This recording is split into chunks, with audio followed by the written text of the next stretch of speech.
Joy Rickera from Newtown, North Dakota, just northwest of with the Indigenous Environment Network. We'd like to thank you all for coming here today on Saturday, November 26th, and experiencing this global warming here with us today.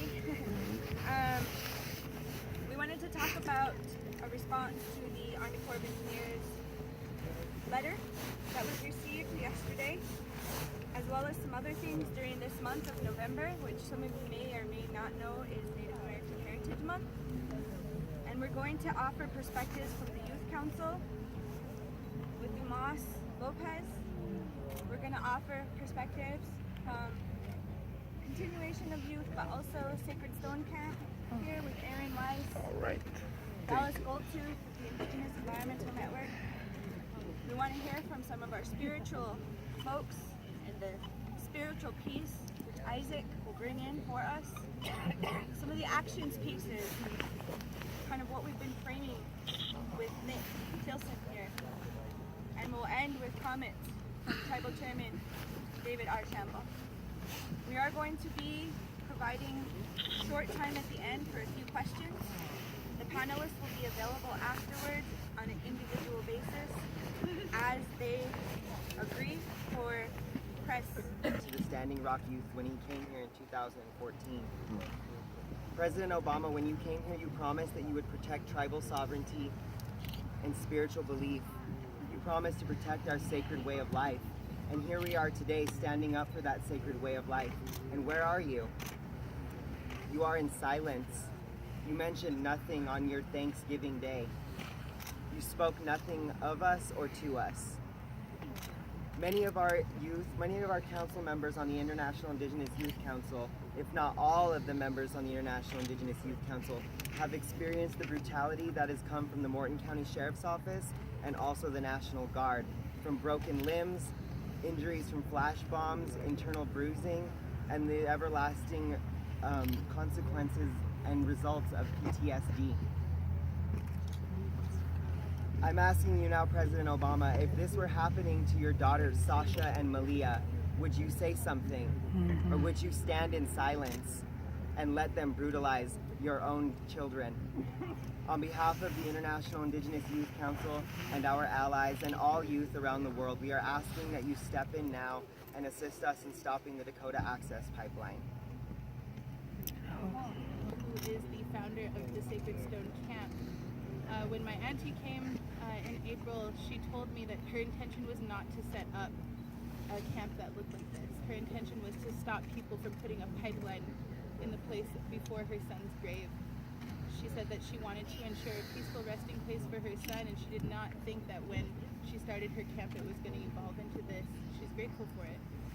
But on behalf of Sacred Stone Camp and my aunt, we went to Washington, D.C. last week, and we met with the General of the United States Army Corps of Engineers, and he looked me in the eye, and I told him what happens in the dead of night when people aren't watching.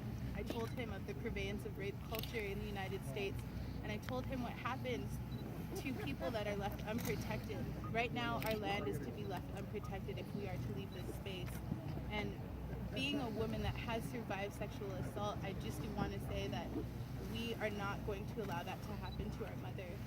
We stand with all women who have been hurt, but we especially stand with our mother who is continually hurt and sanctioned by the United States government, but that hurt is a continuance of the hurt that has been brought upon us for the last 500 years. We're not going to stand for it anymore. I also want to say to President Obama that, in light of what Tomas said, the Indigenous youth are calling upon the United States government for protection. They're begging for people to start caring about them. We have 3 times the national rate of suicide in any other community. We have children that are killing themselves every single day because they want to be a part of this country so badly, but they are continually ignored. And my aunt who stands behind, our youth councils here, and who is a grandmother and a mother herself, she does represent the sacred here, and the children are what we need to protect. We need to think about them going forward. And I think that the U.S. Army Corps of Engineers needs to remember that these are children that we are protecting, and that if they continue to support Morton County and the North Dakota state government, that they are not protecting the children and that they are responsible for. I would just ask that whoever is watching this that is in power, you remember the children, and you remember that we as sacred people, as prayerful people, will continue to make our stand. Oh. My name is Dallas Goldtooth. I'm Dakota. I work with the Indigenous Environmental Network. And I first and foremost want to acknowledge all our relatives who traveled from afar, and also acknowledge our relatives, the Hunkpapa Oyate, and relatives from the Standing Rock Sioux Nation who invited us to this land, and we're their guests, and say acknowledgements for that. I also wanted to state that we have our relative, our sister organization, Honor the Earth, couldn't be here at this moment. They had a representative supposed to be planned to speak, but 4 of their vehicles had all their tires slashed this morning in Mandan up in North Dakota, and so their vehicles are incapacitated, and it just demonstrates the environment in which we are in right now. This letter by the Army Corps of Engineers is just a disgusting continuation of 500 years of colonization and systemic oppression. And it's absurd for us to see such a declaration the day after Thanksgiving. But that's the state of the affairs that we are in. It doesn't matter whether you're Dakota, Lakota, Nueta, Sanish, or Cheyenne. This is the land our ancestors are from. This is the land where our ancestors dreamed of our existence, of our songs, and of our future lives. And in defense of those dreams, in defense of our ancestors, we stand strong. We stand strong to protect the sacredness of Mother Earth. We stand strong to defend our rights as Indigenous peoples. We stand strong to defend our territorial treaty rights as Oceti Sakowin Oyate. That's the stand that we make, and we continue to stand by that. This movement that you see before us is not a movement of hate, but just a movement of undying love for our land and our people and the water. And that's what we're here for, and that's what we'll stick to. So thank you very much.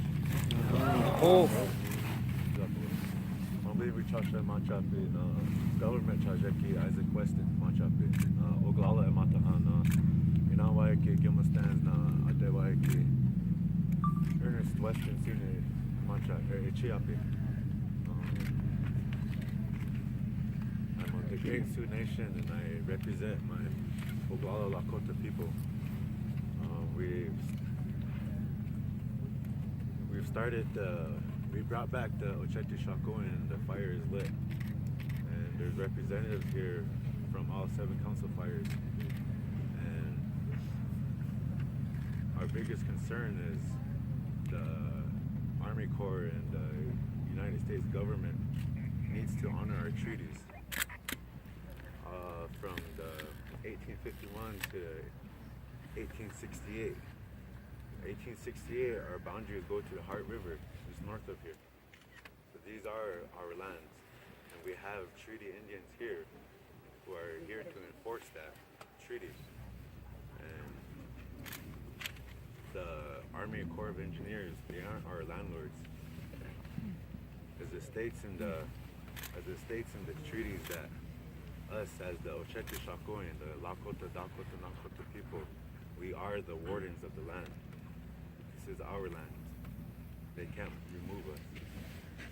They need to respect our treaties and respect our rights.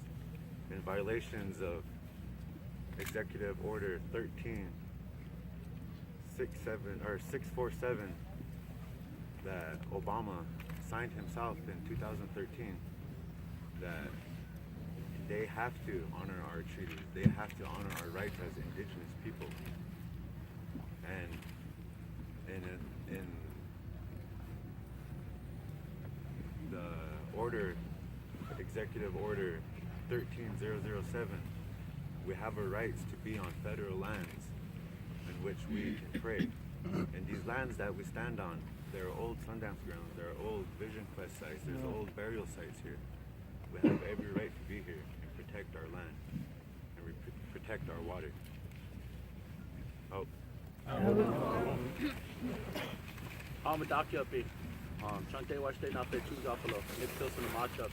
My name is Nick Tilson. I'm from Porcupine, South Dakota, on the Pine Ridge Indian Reservation. Oglala Lakota, father of 4 children, and I'm here representing the Indigenous People Power Project. We've been here since August.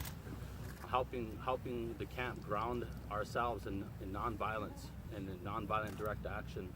To date, we've probably trained over 3,000 people in this camp in nonviolent direct action, because nonviolent direct action is connected to our indigenous values of prayer.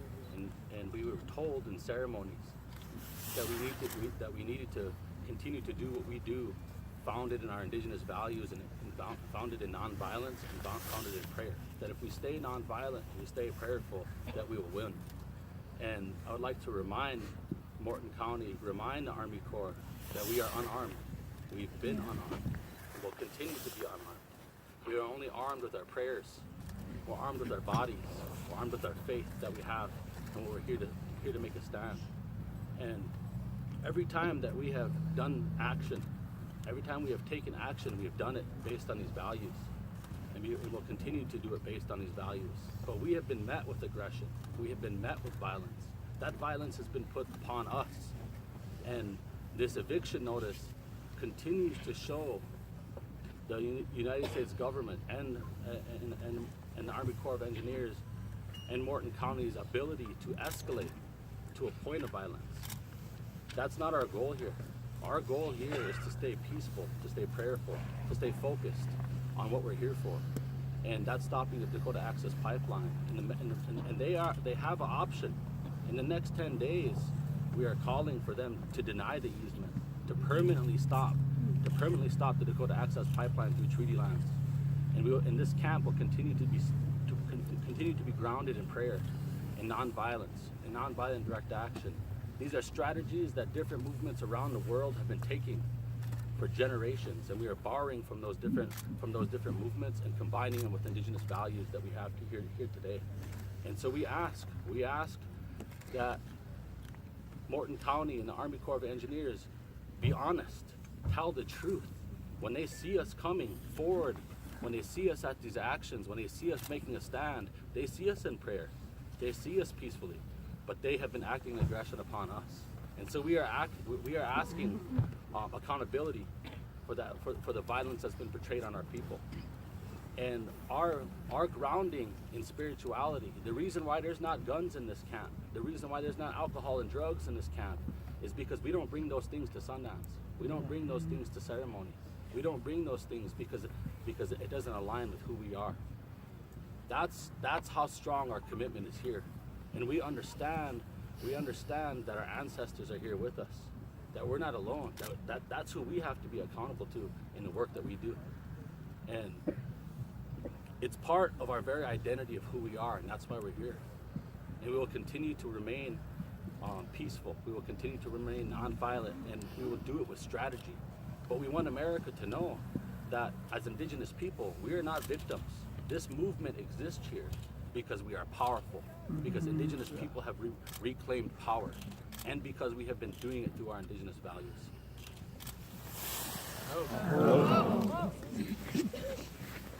I just want to thank everybody. My name is Dave Archambault. I'm the chairman of the Standing Rock Sioux Tribe. And I just want to thank everybody for their continued commitment, continued sacrifices that they're making to build the awareness that is happening. When I got the letter from the Corps of Engineers, the first thing I read was for public safety. You know, the Corps of Engineers is saying that the environment, or the weather, the weather's coming, the harsh winters, so they're aware of that. And then the continued confrontations that are escalating with between the law enforcement and the water protectors is becoming more and more unsafe, and some serious injuries are starting to take place. So because of that, they sent a letter, and if they want public safety, the best thing for the federal government to do is to deny the easement. The best thing for the government to do is to step back and really analyze what has happened, what has happened with the environmental assessment. When you look at the environmental assessment, all you're taking a look at is earth. When you go into a full environmental impact statement and review what's happening, you take people into consideration. And what's happening here is people are lost. You know, they're taking the environment is being more important than human lives. And we have an escalating situation where safety is a concern for everybody. We need to realize that and understand that. So to stop this all, what we need to do is to ask the federal government, ask the President of the United States to deny the easement and to continue to stand behind his words when he says we need to recognize the treaties. So this, and what I think is happening is they're giving us notice because they want to reduce, the Corps of Engineers wants to reduce their liability when something serious happens. If they're going to reduce their liability, they're going to push it off onto somebody else. So they sent this letter out, not just to me, but to all the Great Plains tribes. All the Great Plains tribes got this letter, so the responsibility of what takes place, and I'm not worried about it because I know what's happening here is in prayer, it's in peace. And as long as we continue to stay in prayer and in peace, we can accomplish a lot of things in life. As long as we stay united and with prayer, there's nothing that we can't accomplish. So it's really important that we continue to stand together and we continue to be on the same page and put our own self-interests aside, and let's work towards the collective greater good for all. 48 tribal nations across 22 cities standing with Standing Rock.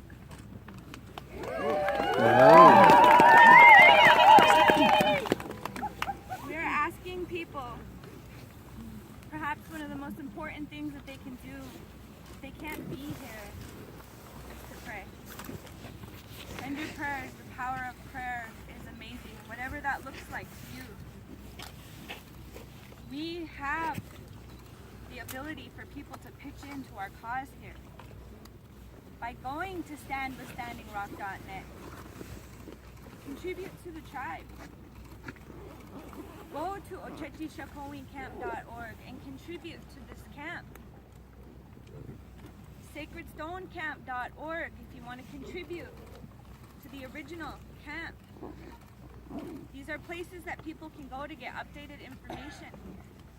You can go on our Facebook pages, Indigenous Rising Media, and follow and share the reality of what's happening and not the propaganda that continues to be perpetuated by the Morton County Sheriff's Department in their violent and criminal human rights abuses against peaceful Native people and our allies that are simply doing one thing: protecting life. Mini Wichoni. Mini Wichoni. Mini Wichoni. Mini Wichoni. Take a few questions, and what I'd like you to do is go ahead and I'll field about 3 questions, and we'll, if you have it for anybody, direct that to a 2. Speak up loud and clear. I'll start with you and I'll come right here. I'd like to address my first question, Mr. Chairman.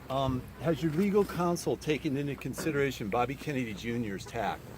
The whole approach of the 2 permits and how they misappropriated their permit request. Secondly, the fact that they're in violation of environmental law, given that only 30 jobs will be created and all this oil is going to China.